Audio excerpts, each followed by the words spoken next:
Hi, everyone. Welcome to the March 5th, 2021 edition of Colorado Inside Out. I'm your host, Dominic Dezzutti. Thank you so much for joining us. The COVID vaccine rollout in Colorado has changed course once again. Last Friday, Governor Polis announced that people aged 60 to 64 would be promoted from Phase 2 to Phase 1B.3, making them eligible for vaccines as soon as today. Grocery store employees, agricultural workers, and people aged 16 to 64 with more than one high-risk condition will also be prioritized in Phase 1B.3. The shift in priorities means other groups like restaurant workers who were expecting the vaccine starting this week will have to wait until the end of the month.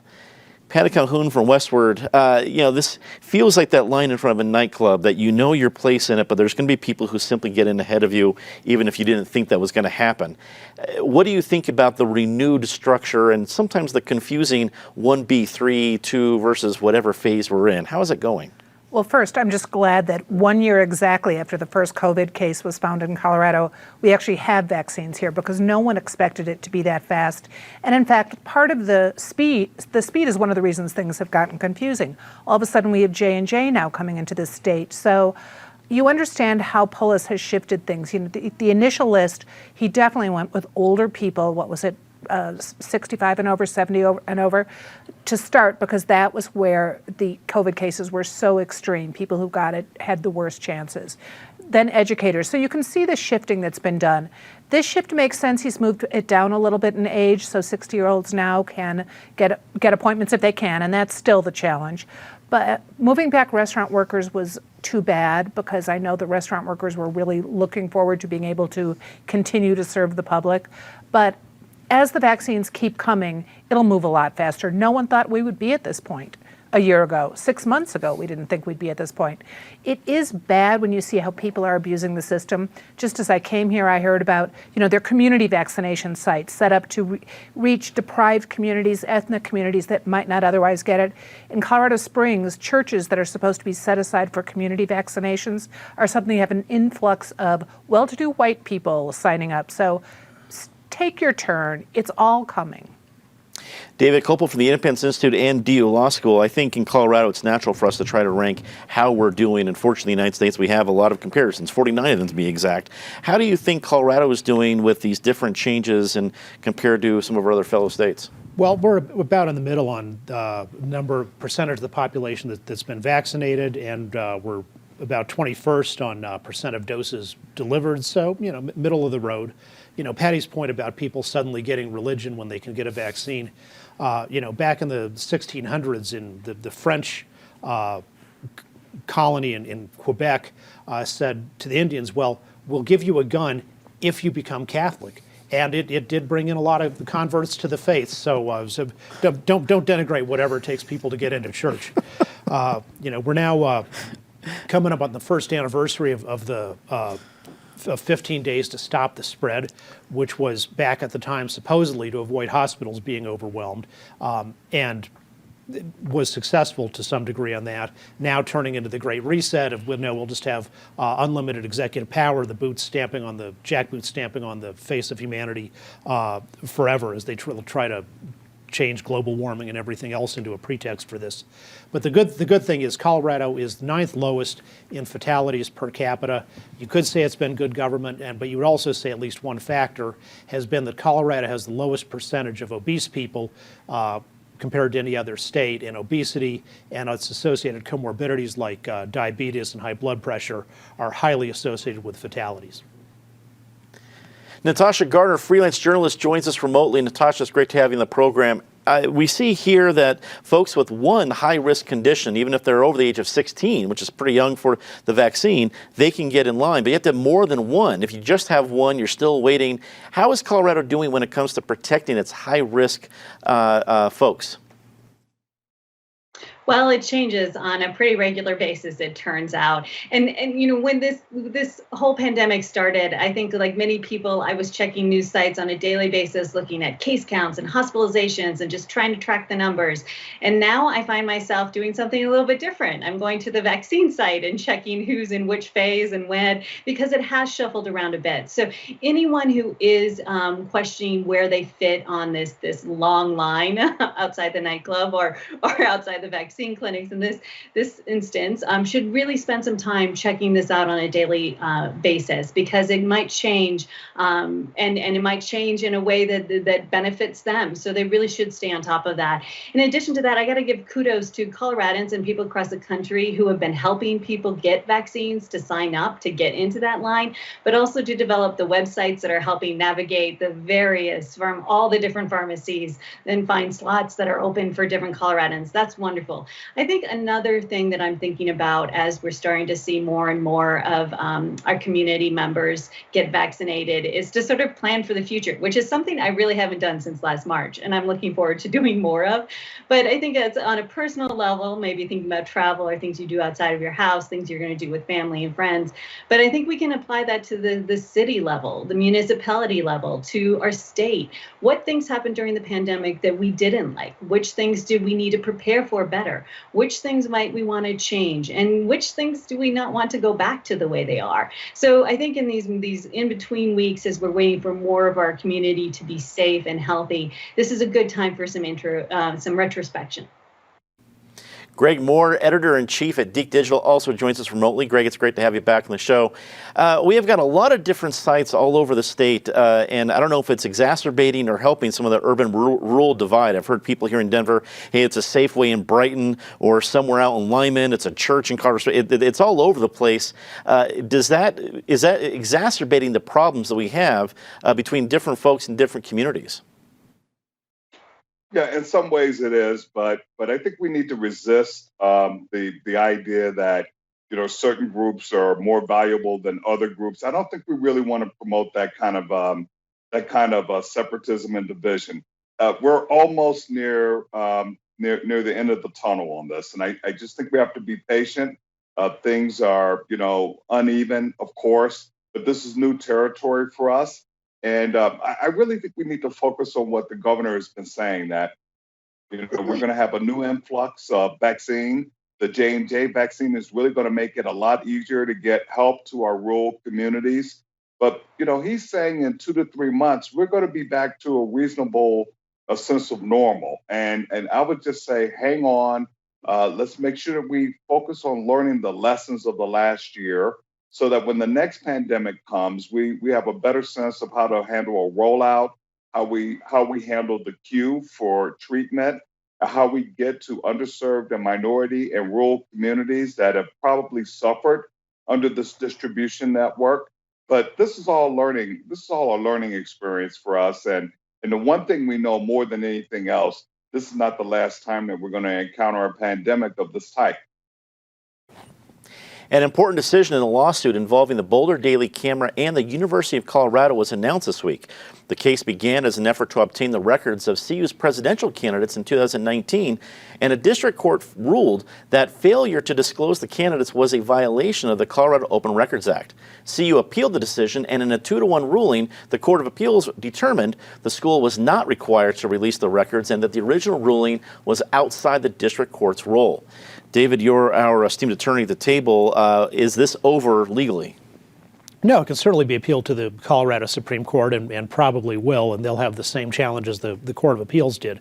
And the Attorney General's office won the case on behalf of CU, representing its client vigorously, and represented it so vigorously that not only did they have an attorney representing CU, somebody else in the Attorney General's office wrote an amicus brief on behalf in support of CU's position, and that's not illegal. One law firm can write, lawyer one writes a brief for the party, and lawyer two writes a brief for somebody else as an amicus. But it is kind of tough when you're going up against the power of the state that they pile on this way. And they were, one of the opinions in the Court of Appeals criticized the Attorney General's office for, in one of their briefs, they cited a dissenting opinion, which means it lost, as if it had actually been the majority opinion, which was rather misleading to the court. But the core issue is the Colorado Open Records Act, which is very badly written, according to the Court of Appeals. They make a persuasive case. Says, what is a finalist? Well, the definition is somebody who is a member of the final group of applicants or candidates made public. So if CU doesn't make anybody public, then the majority, the two, said, Well, that's a weird looking statute, but we kind of got to follow what it literally says, is, and there it is. The dissent said, well, but it says final group, and a group necessarily has to include more than one. So it's a contradictory, badly written statute, and maybe the Colorado Supreme Court will elucidate it more. We got a lot of great experience when it comes to the Open Records Act, and then we have three different editors we can talk to. Natasha, we'll start with you. Does this signal some needed changes for Colorado Open Records Act? I certainly wouldn't be surprised if there were some changes. I was reading through the ruling, and it starts to sound a little bit like a Jeopardy question, with the question being Mark Kennedy, and the Jeopardy part of it is who is a finalist, and that I think is what's going to be determined. Like, this is something the state legislature could take up. It looks like that's already happening in some extent, whether they're for limiting in this way or not. But more importantly, I think it's this concern or a trend towards only presenting one finalist to the public, whether it's in this position or we've seen it in other positions around the state and in other communities. And I think people have a right to ask, is when we are only putting forward one finalist, are we doing the best search possible? Are we serving our communities, these entities, these educational institutions in the ways that they should? And I think that's a question that should be taken up by the state legislature, but also just as individuals, is this what we want to see as we look for the best and brightest to lead some of these institutions? Greg, as another editor, is this more about open records, or is it more about CU and how they handle their business? You know what? I think it's both. What happened in the CU case is just a continuation of what we've seen over the last decade, which is an erosion of the public's access to how decisions are made, to public records, and to documents. So this is not new. And the farther up you go in the judicial chain, I think you see greater and greater resistance to making access to public records available to reporters, but not just reporters, but organizations and individuals who would really like to, pull back the curtain on government.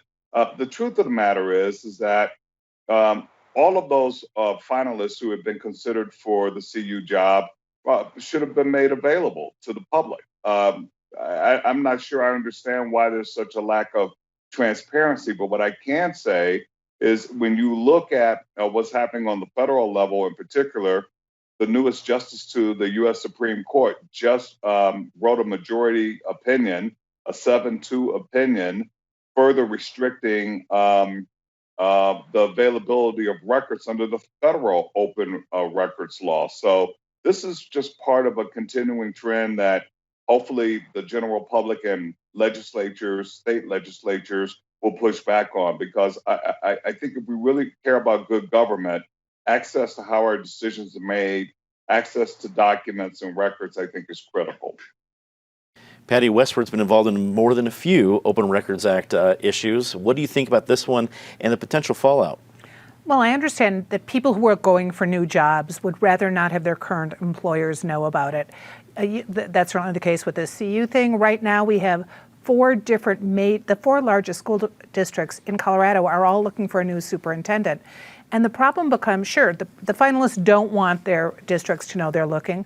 But on the other hand, if you can't have access to those open records, you might not find out that there were sex harassment claims, that people were fired. I mean, we're finding that out right now, the search firm that Douglas County is using, and we were looking at open records on that search firm has actually been fired from a couple different jobs just because they've recommended superintendent candidates who then it turns out when you finally get into open records, Wisconsin, for example, has a better rule. You find out that they were reprimanded, they were punished, and in some cases fired from their previous jobs. So you do need that access. You need the clear light of day to make the best decisions. The Colorado Legislature is in full swing, and a variety of bills made headlines this week. A bill that would expand liquor delivery for 5 years cleared committee, as did a bill that would ban new pet stores from selling puppies and kittens. Also, state Republican lawmakers introduced bills regarding voting rights and election reform, which are not expected to move forward. Natasha, we start with you on this one. From the various headlines from the legislature this week, what caught your attention? Puppies and beer, obviously. That seems to be Colorado's priorities. And I'm making light of that, but it's nice in these times to have a moment to sort of smile and think about that. All of the bills you mentioned are really interesting, and I think that it shows kudos to the Colorado Legislature for tackling some big issues in a session where it was kind of unsure what they would be able to take on given the limitations both of the pandemic but also budget concerns. And they really are trying to tackle some things.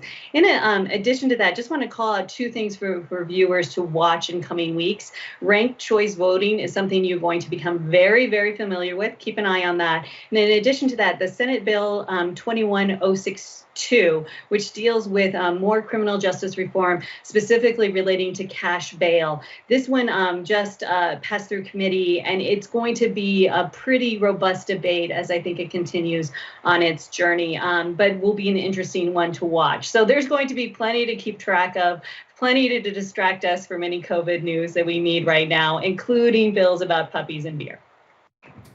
So, Greg, beyond puppies and beer, are you getting a feel for legislative priorities as we're seeing some of the work being done kind of in this the middle of the session, the meat of the session? What do you think?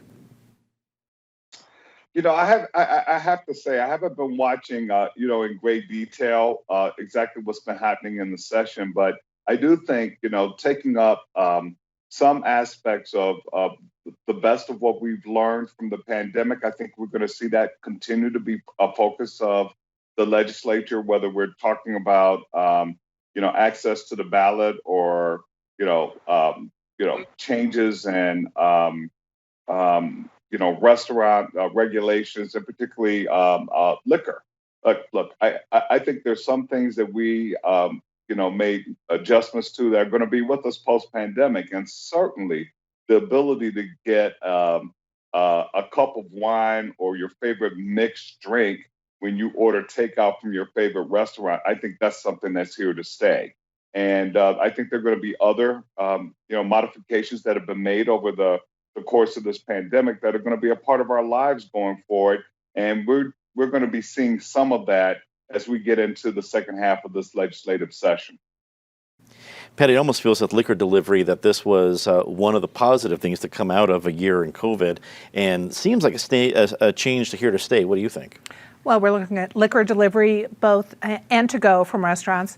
We might see last call. I don't think we're going to see it coming up at this session, but soon last call might move much later. That's one of the things.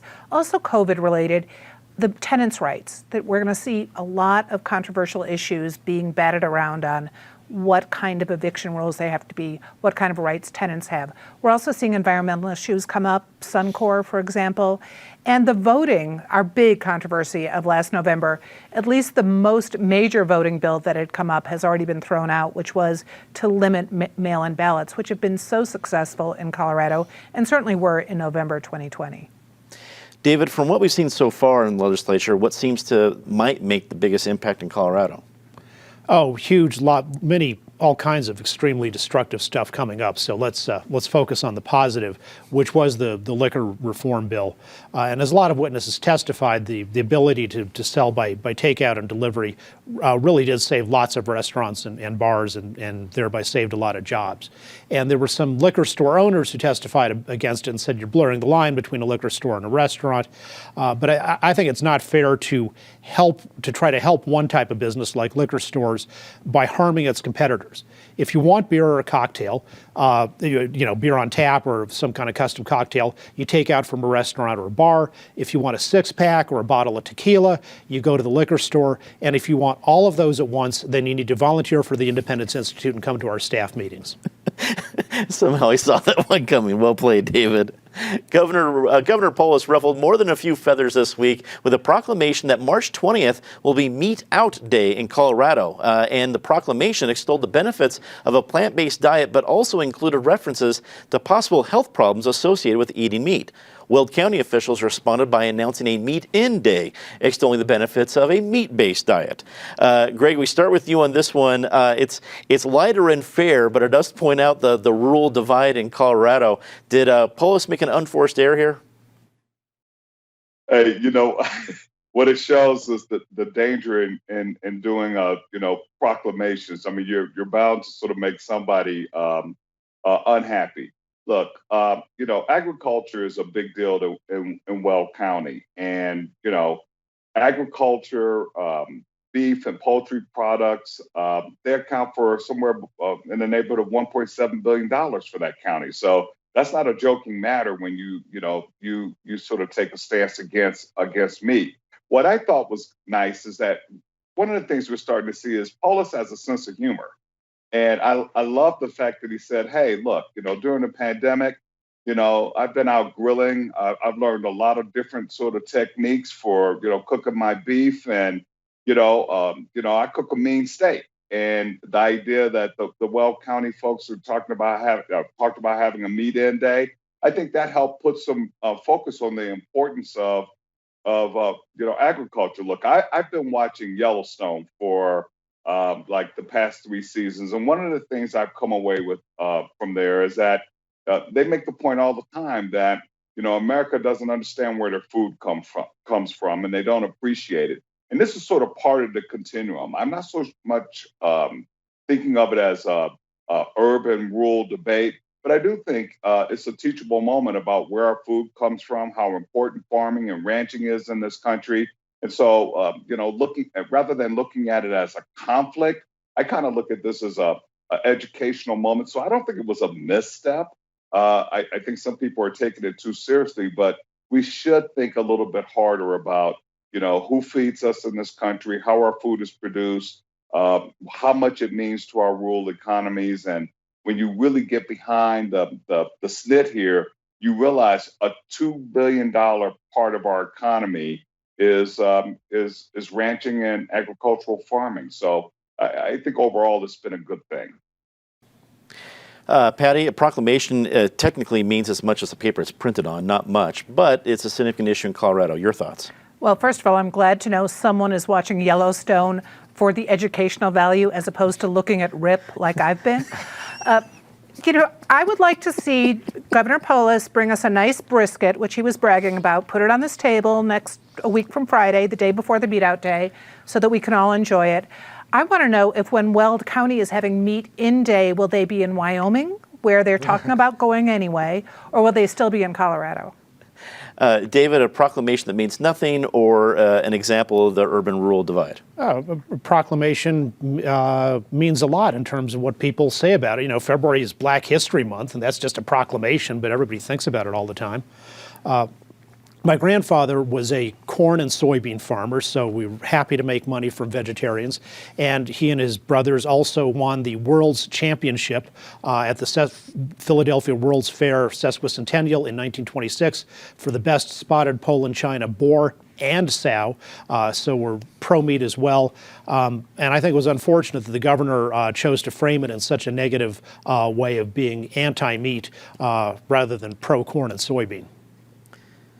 Natasha, is there room at the Colorado table for everybody? Well, I guess this is the time where we fess up to our agricultural roots. I grew up in ranching in agriculture country too, so I'm really careful when I enter into these conversations. I just ask, can we have our beef and eat it too? Can we have our vegetables and eat them too? I don't think this has to be an either or. It is worth pointing out this particular MeatOut sort of movement has been around since 1985. So it's not like this was something that came out of the blue, that all of a sudden this is the first time we're talking about having a day where you maybe don't eat as much beef. But like I said, I love beef. I love vegetables. I think most Coloradans have an opinion about this, and they're going to eat what they want at their dinner tables. And thankfully, that will help support both of those industries, hopefully the agricultural, more vegetable producing ones, and our ranchers as well. Well, it's time for a very favorite part of the show, but we've been chatty this week, so it's time to speed it up. Disgrace of the week. Patty, please start. I am glad that Tay Anderson is about to become a father, but the way he announced the blessed event, getting everyone thinking he was going to run against Diana DeGette, was just plain silly. David. Par for the course. State Senator Kerry Donovan wins the award for the worst bill introduced in the Colorado legislature this year, and actually for a long time, to create a new state commission to supervise Coloradans' speech and report on things they say on Instagram or YouTube or whatever that are supposedly incorrect. Natasha, we go to you for your disgrace of the week. Well, I'm thankful to be living in Colorado this week because of our mask mandate. Certainly seeing the news out of Texas and Mississippi, that would make me feel uncomfortable and a little bit nervous. And it's just strange to be in a time where what state you live in really matters in the middle of a global pandemic. Greg, we go to you for your disgrace of the week. I'm going to give it to the middle school teacher in Purvis, Mississippi, who asked her class to pretend that they were slaves, and they were to write a letter to their families in Africa describing what it was like living as a slave and living on a plantation and what their work life was like. Ridiculous. Time to say something nice about somebody. Patty? Denver Public Libraries, 9 of the branches are reopening on the 9th. Libraries are a great institution in this city, and we've missed them. David? Well, I got to be at least happy for the people who are Excel shareholders, because the company is now saying it's going to take from the ratepayers, the consumers, an extra $8 billion for its solar and wind schemes to replace affordable and reliable natural gas. And that's going to be terrible for people who need reliable energy and terrible for people who depend on electricity and heating sometimes to stay alive. But it's going to be great for Excel shareholders that are dividends, so congratulations to you. Natasha, we go to you. I will second the opening of the Denver Public Libraries and also throw in on my daily walks. I'm noticing crocuses and tulips peeking out of the ground, so seeing the start of spring. And of course, First Friday today and the month of photography, Westward has some great coverage on ways to enjoy all of that. Here, here. Greg, finish it up. I've got to go with the city making the decision to put a public restroom on the 16th Street Mall. I know what it's like going from business to business when you got to go to the bathroom. So having a state-of-the-art bathroom facility around Curtis and 16th, I think is going to be a huge addition to the mall. And I will say something nice about all the new members to PBS 12 who are joining us during our March Pledge Drive. If you enjoy the show, consider becoming a member so you can help continue it for another 29 seasons. For everybody here at PBS 12 and Colorado Inside Out, I'm Dominic Dezzutti. Thank you so much for watching. Good night.